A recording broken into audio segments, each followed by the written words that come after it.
नमस्ते दोस्तों, मैं बहुत स्वागत करती हूँ आपका अपने YouTube चैनल जीएस गुरुजी में। आज हम जिस टॉपिक पे बात करने जा रहे हैं वो हमारा कश्मीर का मुद्दा। ठीक है, हमें चाहिए आज़ादी, हम क्या चाहें आज़ादी। आप लोगों ने इस नारे को बहुत सुना होगा कश्मीर के कॉन्टेक्स्ट में। और कश्मीर एक ऐसा मुद्दा है जिसपे हमारे डिफरेंट स्टेक होल्डर्स के अपने अपने इंटरेस्ट हैं। जैसे कि सरकार के लिए एक पॉलिटिक्स का इशू है, मीडिया के लिए एक लाइमलाइट का इशू है, और जो देश की जनता है उनके लिए ये एक देशभक्ति उमड़ती है इस चीज़ के नाम पे। तो सबका अपना अपना इंटरेस्ट है इस मुद्दे पे। तो आइए जानते हैं, हम आज बात करेंगे कि इस पूरे मुद्दे का बैकग्राउंड क्या है, हिस्टोरिकल कॉन्टेक्स्ट क्या है, उसके बाद से धारा 370 की क्या फीचर्स है, कैसे एब्रोगेट हुई।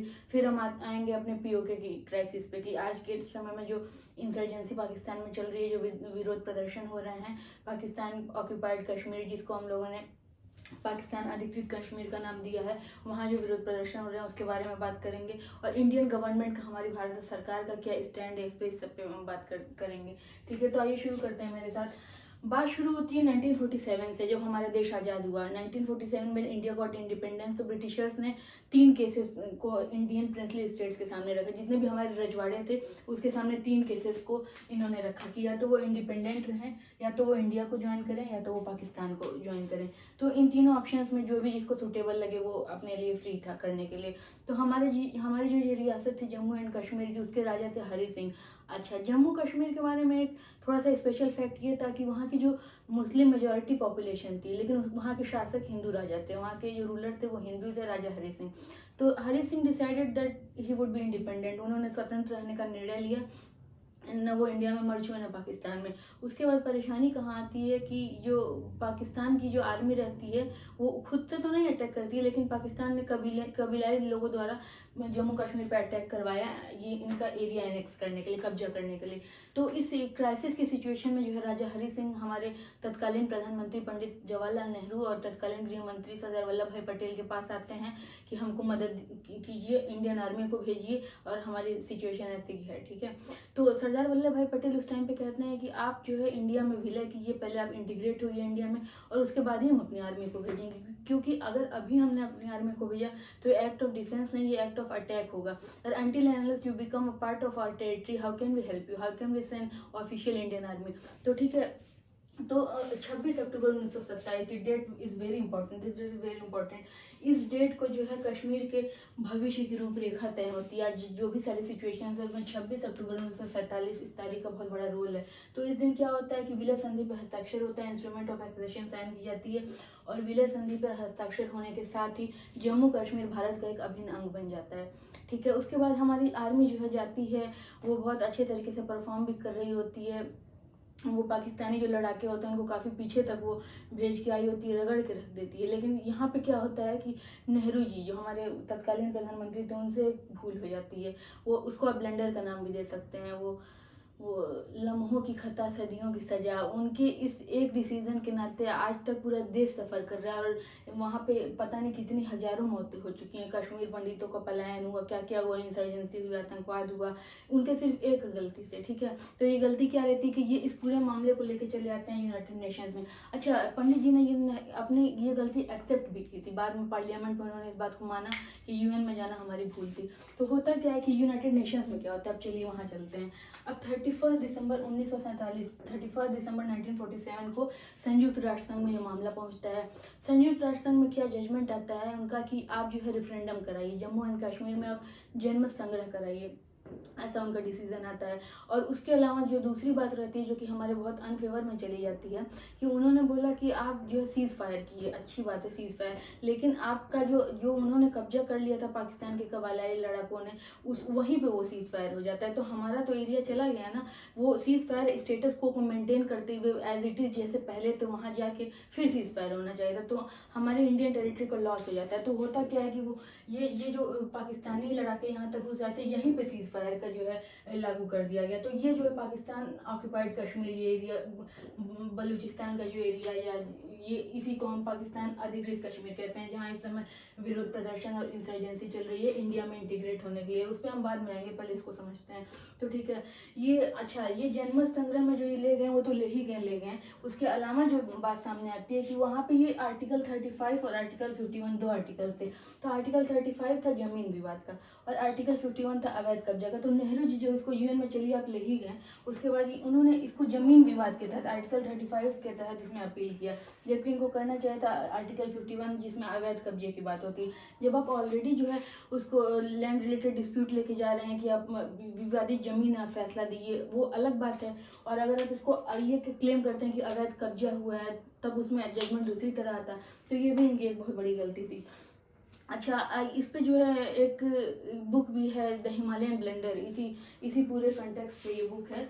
ये बुक है आपकी जॉन डाल्बी की, ठीक है, जॉन डाल्बी हिमालयन ब्लेंडर। आप इसको देख सकते हैं या पढ़ सकते हैं अगर आपका इंटरेस्ट हो, द हिमालयन ब्लेंडर।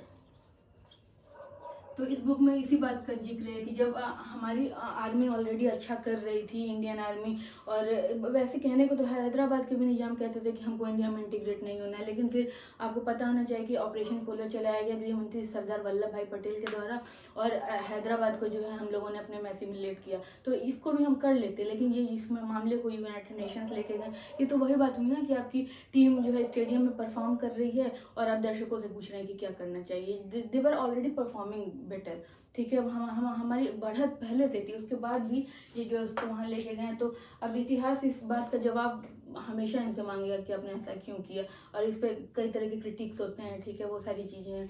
अब उसके बाद आते हैं कि जब ये एसिमिलेशन हुआ इंडिया में तो आर्टिकल 370 लागू हुआ। अब आर्टिकल 370 में क्या विवादित जो है फीचर्स है उसको हम जानते हैं। देखिए, सबसे पहला फीचर तो इसका ये था 370A का, कि जो है जो जम्मू कश्मीर की जो इंडिया की बाउंड्री है वो जम्मू कश्मीर की बाउंड्री है। तो 370A जो था उसमें कोई अमेंडमेंट नहीं हुआ, वो हमारे ऑलरेडी फेवर में थी, ठीक है।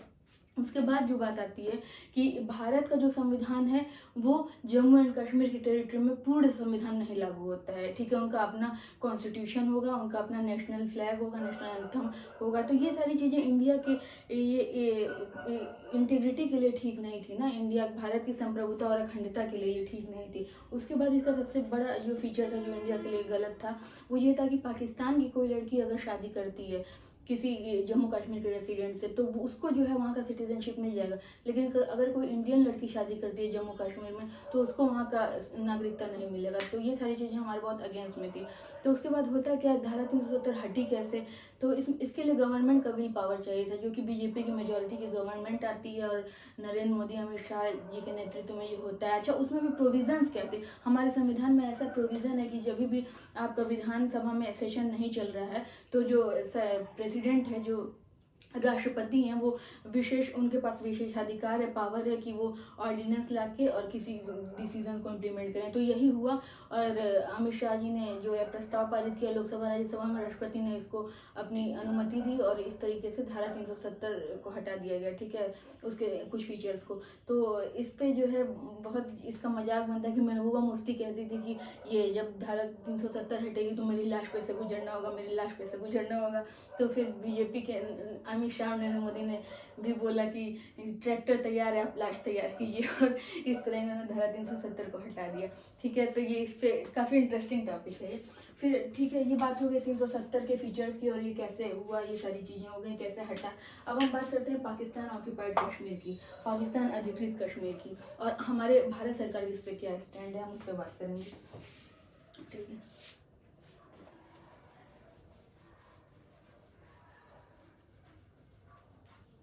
ठीक है। अब ये बात करते हैं कि जो पाकिस्तान अधिकृत कश्मीर है, पाकिस्तान ऑक्यूपाइड कश्मीर, पाकिस्तान ऑक्यूपाइड जो उन्होंने इलीगल तरीके से ऑक्यूपाई किया है, उसमें क्या मसला है कि यहाँ के लोगों के मतलब मन में बहुत असंतोष की भावना है। उसके रीजंस हैं क्योंकि इनके साथ काफ़ी ज़्यादती कर रही है पाकिस्तान सरकार। वो कैसे कर रही है, क्योंकि देखिए ये जो रीजन है, ये बलूचिस्तान का ये जो रीजन है वो नेचुरली बहुत रिच है मिनरल्स में, रॉ मटेरियल्स में।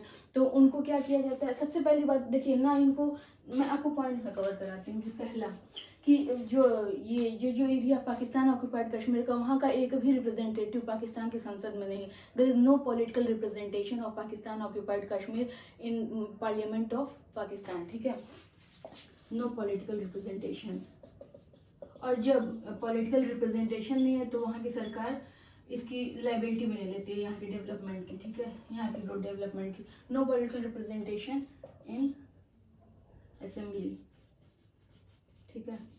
एक भी पॉलिटिकल रिप्रेजेंटेशन है। दूसरी बात, यहाँ के अच्छा रिप्रेजेंटेशन नहीं है तो फिर उनकी लायबिलिटी भी गवर्नमेंट ने लेती है डेवलपमेंट की। तो अच्छा कि टेरिटरी भी आप कहते हो डेवलपमेंट कोई और करने जाएगा। दूसरी बात, वहाँ के जो रॉ मटेरियल्स हैं उनसे जो रेवेन्यू जनरेट होता है, रॉ मटेरियल का सबसे पहली बात उनको एक्सेस नहीं है, और जो रेवेन्यू जनरेट होता है, रेवेन्यू जो जनरेट होता है उसका यूज़ ये वहाँ के लोगों के डेवलपमेंट में ना करके ये पाकिस्तान के मेन लैंड में उस रेवेन्यू का यूज़ करते हैं। तो raw materials revenue generated is use for development in main land Pakistan का। ठीक है, तो ये दूसरा रीज़न है डिससेटिस्फैक्शन का।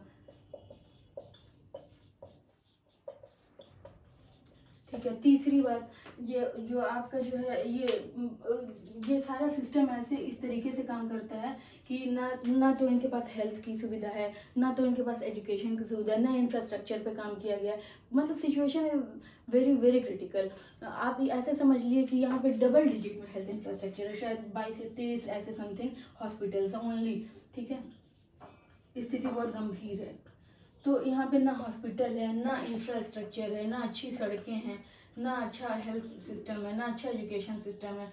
तो फिर लोगों के मन में भी अब धीरे धीरे असंतोष की भावना आ रही है। दूसरी बात, जब वो अपने काउंटर पार्ट कश्मीर में देखते हैं जो कि इंडियन गवर्नमेंट द्वारा गवर्नड है, तो देखते हैं कि यहाँ पे बढ़िया स्कूल, बढ़िया डेवलपमेंट प्रोजेक्ट्स हो रहे हैं। पूरे जम्मू एंड कश्मीर को हम लोगों ने रेल कनेक्टिविटी प्रोवाइड की है पूरे कश्मीर में, और यहाँ पे अभी तक रेल का नामो निशान नहीं है जो पाकिस्तान ऑक्युपाइड कश्मीर है। दूसरा, मैं आपको एक डेटा देती हूँ, उससे आप अंदाजा लगा लेंगे कि जो है हमारी जो इंडियन गवर्नमेंट है उसका जो बजट आया था, फिस्कल बजट, उसमें हमारी वित्त मंत्री फाइनेंस मिनिस्टर निर्मला सीतारमण ने 15 बिलियन डॉलर का जो है इसके लिए एलोकेट किया, budgetary allocation Jammu and Kashmir के डेवलपमेंट के लिए। और वहीं दूसरी ओर पाकिस्तान सरकार अपने जो है 7 बिलियन के लोन के लिए दर दर भटक रही है अपनी इकोनॉमिक सिचुएशन के लिए, और वो इंटरनेशनल मॉनेटरी फंड IMF में जाके भीख मांग रही है कि 7 बिलियन लोन के लिए। तो वो सरकार क्या ही डेवलपमेंट यहाँ पे देगी पाकिस्तान ऑक्युपाइड कश्मीर, और वहीं हमने 15 बिलियन दे रखा है ऑलरेडी जम्मू एंड कश्मीर के डेवलपमेंट के लिए।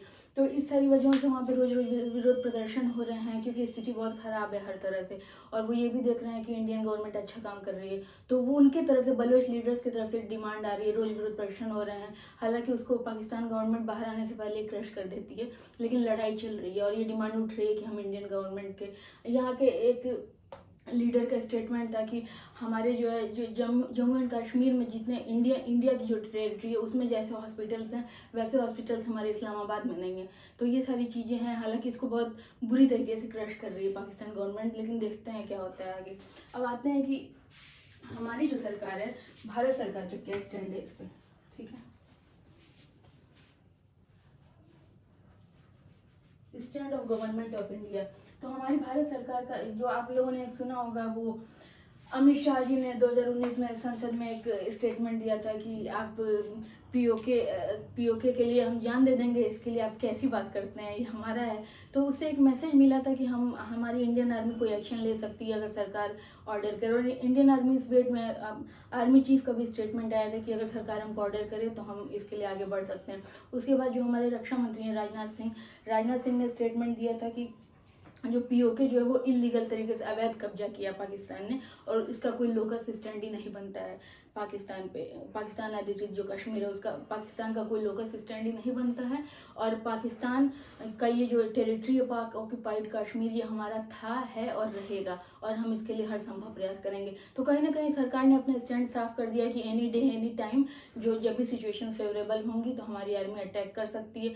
और मेरा भी ये सपना है कि अपने जीवन काल में इस पाकिस्तान ऑक्यूपाइड कश्मीर को इंडिया के मैप में देख सके, क्योंकि छोटे से तो लगता था ये पूरा मैप हमारा है, बड़े होने में पता चले यहाँ से कटा हुआ है, तो वो चीज़ सबको इमोशनल हर्ट करती है और बहुत सेंटिमेंट जुड़े होते हैं। कई सारे लोगों के थे कि 370 हट जाए, तो वो सौभाग्य प्राप्त हुआ। अब देखते हैं इसका क्या होता है, होपफुल बने रहते हैं। बाकी सरकार अगर चाह ले प्रॉपर तरीके से प्लानिंग हो जाए और आर्मी को डायरेक्ट कर दिया जाए तो हो भी सकता है। ठीक है, होपफुल रहते हैं इस चीज़ के लिए। बाकी सारा इशू आपके सामने है, मैं उम्मीद करती हूँ आपको समझ में आया होगा, और आप लोग कमेंट सेक्शन में बताइएगा कि आपको ये जो इन्फॉर्मेशन थी वो कैसी लगी, और अपना ध्यान रखिएगा। मिलते हैं नेक्स्ट वीडियो में।